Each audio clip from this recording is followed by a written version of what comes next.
Donc, le mouvement ATD Quart Monde a été créé en France en 1957 dans un camp de sans-logis. Et là, on retrouve la notion de guerre. Hein, c'est au sortir de la Seconde Guerre mondiale. La France était un pays riche, un pays en reconstruction, mais qui avait des familles échouées, des familles délaissées, des familles exclues de la société française, des familles tolérées nulle part. Qu'est-ce que c'est l'extrême pauvreté? Eh bien, c'est le cumul des non-droits. Vous savez que les droits sont interdépendants, et lorsqu'on n'a pas de logement comme ici, ça va être très difficile de trouver un travail, ça va être très difficile d'avoir l'accès aux soins, ça va être très difficile d'avoir une vie digne. Il se trouve que à l'intérieur de ce bidonville, de ce camp des sans-logis, eh bien, Wresinski donc, est un homme qui a créé une force positive absolument extraordinaire. Il a rassemblé les personnes, il a créé une petite association qui est devenue plus tard le mouvement ATD Quart Monde. Alors, comment ça s'est passé? Eh bien, Joseph Wresinski avait été marqué lui-même par sa propre expérience de la misère qu'il avait vécue dans son enfance, par le courage de sa famille, et il savait qu'il y avait une possibilité de faire naître une dynamique collective en donnant la chance, en donnant l'opportunité aux personnes de prendre conscience de leur situation, de se débarrasser de leur sentiment de culpabilité et de la misère, et en se donnant les moyens de s'exprimer. Donc il avait la conviction intime que les personnes totalement démunies sont porteuses d'une expérience unique qui peut devenir source de savoir et chemin d'émancipation. Donc, avec cette origine, le mouvement ATD Quart Monde est devenu, donc depuis 1957, une ONG internationale qui est maintenant présente dans 27 pays, dont le Canada, et qui a pour action particulière le savoir en tant que levier de lutte contre la grande pauvreté. Donc, le mouvement ATD Quart Monde opère dans 3 directions, hein, avec les personnes qui vivent en situation de pauvreté, mais aussi dans la société civile, évidemment, pour faire prendre connaissance de cette situation et que la société change, et bien entendu auprès des responsables publics et politiques qui assument, qui doivent évidemment être responsables de ces situations, être tenus responsables de ces situations. Joseph Wresinski a proclamé haut et fort, alors que c'était extrêmement difficile, que les personnes qui vivent dans la grande pauvreté sont reconnues, doivent être reconnues comme détenteurs d'une expérience unique qui peuvent devenir source de savoir et chemin d'émancipation. Et donc, Wresinski a aussi interpellé le monde universitaire en lui reprochant finalement de produire des savoirs qui ne tiennent jamais compte de l'expérience des personnes pauvres, de l'expérience des personnes défavorisées. Et ça, c'est évidemment très nuisible parce qu'une connaissance qui ne prend pas en compte l'expérience des personnes défavorisées ne peut pas être mobilisatrice. Si on connaît la pauvreté de l'extérieur sans savoir véritablement ce que ressentent les familles, ce qu'elles espèrent, eh bien, on n'ira jamais très loin. Donc, Wresinski a encouragé la production de la connaissance avec les personnes défavorisées et pour aller atteindre non seulement la société, mais l'université, le lieu de production du savoir.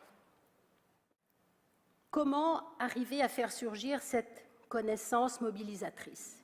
Eh bien, en mettant en évidence le fait que chacun, même les personnes très pauvres, sont porteuses d'une expérience. Et cette expérience, l'expérience de vie, elle est indispensable à la compréhension du monde. On ne peut pas avoir une compréhension véritablement scientifique ou même pertinente du monde si on fait abstraction de la compréhension du monde par les personnes défavorisées. Et donc Wresinski était persuadé, et c'est ce qu'il a mis en œuvre tout au long de sa vie, le fait que la pensée est le chemin de la libération des personnes défavorisées. Vous voyez bien qu'à partir de cette philosophie de l'action, il ne s'agit pas de reproduire, de calquer ou de copier des actions, mais de les recréer avec les personnes en question et avec les personnes défavorisées. Donc avec cette philosophie de l'action, on va avoir finalement une variété de créations et l'université populaire qui verra le jour en Syrie, je l'espère, sera aussi une création à partir du contexte, à partir de la société et des personnes. Voilà. Donc, au moment même de l'urgence, eh bien, il est important que des choix cruciaux, même s'ils sont très difficiles à faire, il est important qu'ils soient faits.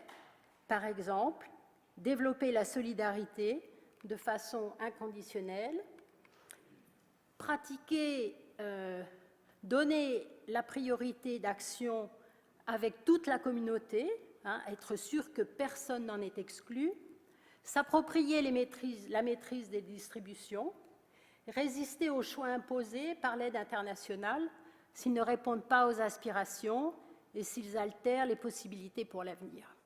Donc voilà, je ne vous ai pas parlé d'une université populaire pour l'instant, mais d'un genre d'action qui est élaboré, créé avec les personnes lorsqu'elles sont au milieu de la souffrance et d'une catastrophe majeure, mais si on parie qu'elles ont encore des forces, si elles ont pari qu'on peut encore s'appuyer sur elles pour bâtir quelque chose et pour bâtir quelque chose d'avenir.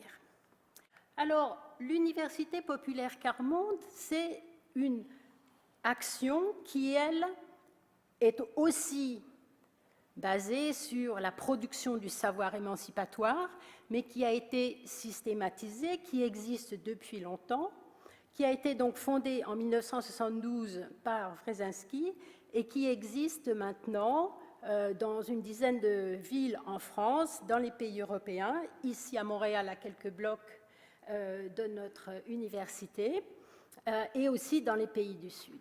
Elle a été créée par et pour les personnes qui n'ont pas acquis les outils de réflexion et qui se croient ignorantes, qui ont intériorisé le fait qu'elles sont ignorantes, entre guillemets.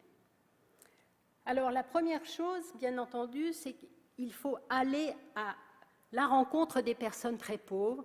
Il est hors de question de penser qu'elles vont frapper à la porte d'une université populaire et demander à participer. Mais il y a évidemment une démarche d'aller vers, d'aller au-devant.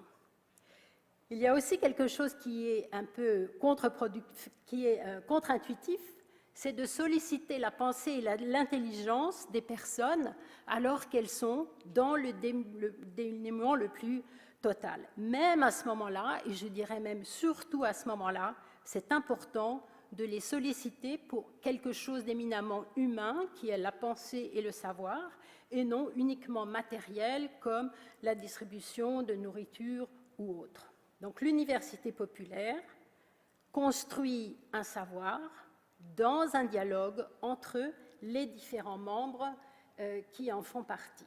Donc c'est un lieu d'échange, de rencontre, de réflexion collective.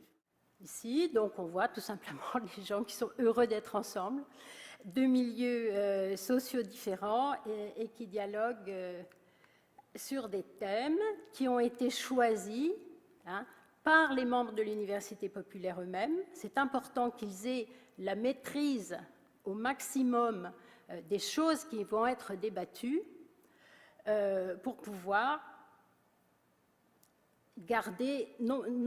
pour pouvoir avoir la maîtrise de leur pensée et qu'elle ne soit pas imposée par quelqu'un d'autre.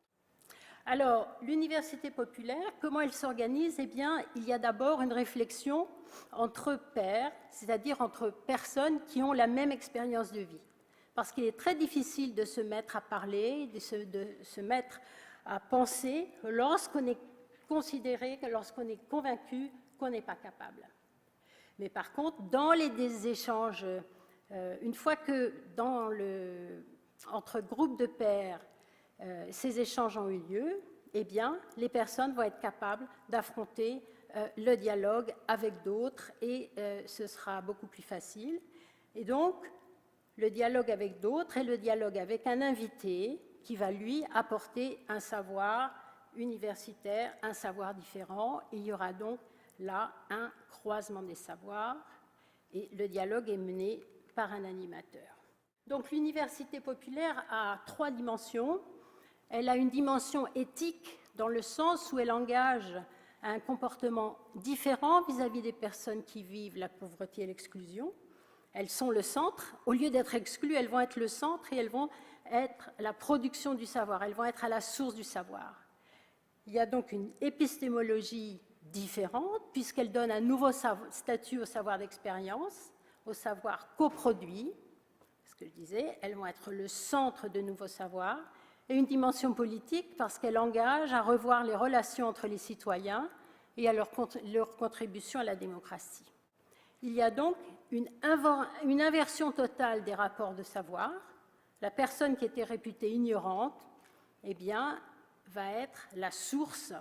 Et les personnes qui sont réputées sachantes devront confronter leur savoir au savoir d'expérience.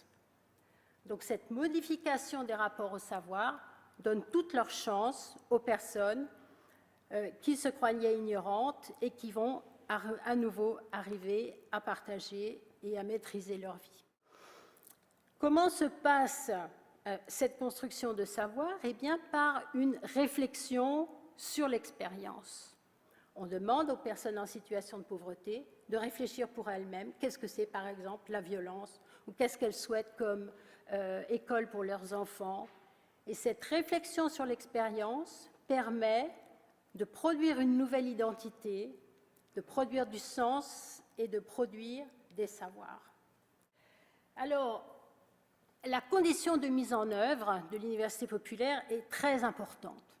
Ce n'est pas du tout au hasard qu'on arrive à créer les conditions, justement, de cette confiance.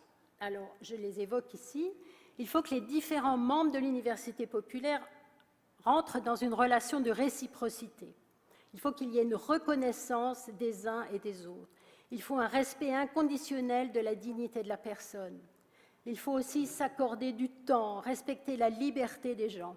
Il ne doit pas y avoir de rapport de domination à l'intérieur des membres de l'université populaire et adopter une écoute sensible, c'est-à-dire être capable de sentir vraiment profondément ce que dit la personne qui s'exprime. Donc, c'est le travail de la réflexion sur l'expérience, permettre de donner du sens à sa vie. La confrontation des différents savoirs permet de construire un savoir un peu plus assis, un peu plus théorique, un peu plus formel. Alors, où est l'émancipation? Eh bien, l'émancipation arrive lorsque le savoir qui est construit repose sur une prise de conscience. L'université populaire sur les tutelles et curatelles. À l'université populaire, on voit au final qu'il y a une nouvelle production de rapports sociaux. Les rapports sociaux sont inversés. Et il y a une production d'engagement citoyen. Il y a évidemment des revendications sociales ou des revendications politiques qui émanent de l'université populaire.